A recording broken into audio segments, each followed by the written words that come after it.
obviously fill your life with beautiful things that bring good feelings, so much so that when the evil spirits leave, they can't come back because you're so full of love and you're so full of the light of Christ. So yeah, when those things leave, you don't want to have any reason for them to come back or linger around. And when you cast things out, there's a law of conservation of energy Mm-hmm. where it has to go somewhere. Yeah. Like you don't just cast something out of you and it vanish and disappear from the face of the earth. It's got to be alchemized into something else or sent into something else. Yeah. Um, just like you see in the scriptures when the man that was being tormented by legion, Jesus cast him out and Into the into the swine. Yeah. pigs because you can't just make it disappear. Like that's what magic means to people nowadays. Yeah, But it's crazy how like Christians are able to they got like more authority and power than Jesus though, because Jesus casted them into the swine, and like Christians today will cast them into the lake of fire and the pit and destroy them. yeah, right. You know, you're not doing that, just so you know. Um, I remember, one of my coaches, Tarek, um, he I was leading him through my process of deliverance and how I work with clients and stuff like that. And I got to that point, of like he was like, just lead me through your process, and I was like, okay, I'll do this, and then when the spirit manifests, and then we replace it with love and light, and he's like, okay, where do you send it? It's like I send it into the fire and destroy it. And he's like, oh, I don't know if you want to do that, man. I was like, why not? I kill these demons, man. They Yeah, brought pain to me. It's like, no, you brought pain to yourself, or maybe your father did it. Why are you blaming the demon, right? And so he was like, oh, maybe he's the one. He was the first one that kind of opened my eyes. I'm like, yeah, I don't know about the karma or the power, or maybe you can use the energy. The demon could be used elsewhere, kind of thing. So let's find somewhere else to send it, rather than sending it into the lake of fire. That's yeah, where genies come from, magical lamps, jinn, as they would take them and they would put them in things. They would literally put them in trinkets or statues, mm-hmm. things like this, so that the energy is still there to be remembered, Yeah, you know? yeah.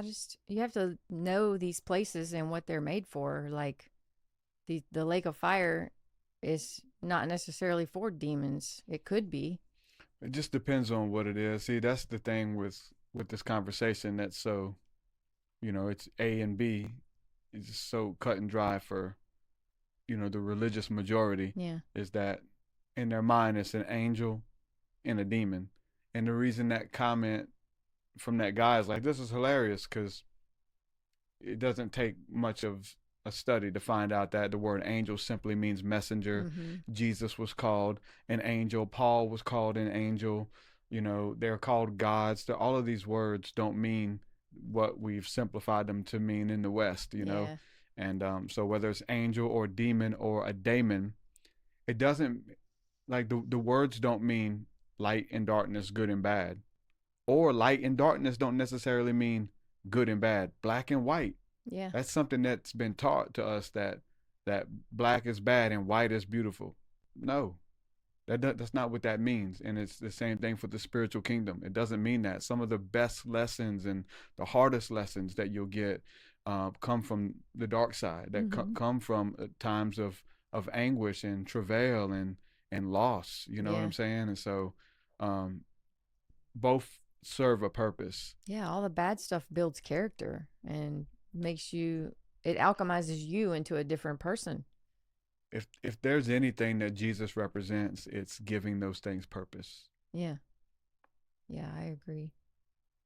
I know. I do remember reading in the Emerald Tablets that when darkness hits the light of the light, Even the light is yeah, transmuted into something more beautiful, right? yeah. It when darkness passes into the light, it becomes the light of the light, or Mm-hmm. something like that. Yeah, So like the alchemy and the transmutation process is a real thing that's in a lot of ancient it's so texts. fun. Like, I'm just so intrigued by the words, because it's all hidden in the etymology, um, or or revealed in the etymology, whichever. Um, but shades and shadows, Mm-hmm. which are gradients of a different shade of gray or a shade of darkness, and they can, and it's so wild that like however dark your room is at night, there is a being in a dimension where a being is darker, his shadow is darker than your darkness, right? Yeah. And then, but there's levels to that, right? Of more brighter. But the same thing happens for the angels in the light, that like you can't see them unless you're in the light. And we're looking at some of the little insects and stuff and the bugs that are in the backyard, and you don't you can't see them flying and doing in a whirlwind and spinning and all that. You can't see them unless you step into the light the right way. Mm-hmm. And then when the light hits them, they it hits them at a certain angle, Mm-hmm. or an angel of light hits them, and then you're able to see them.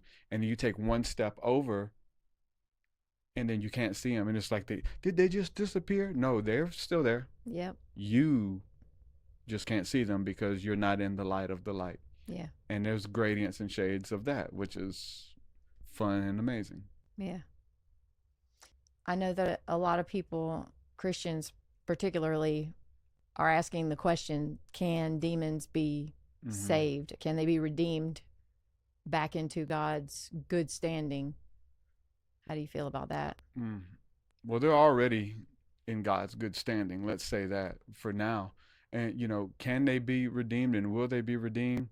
Again, the question is a little bit deeper, because what kind of demon is it? There's many types and kinds.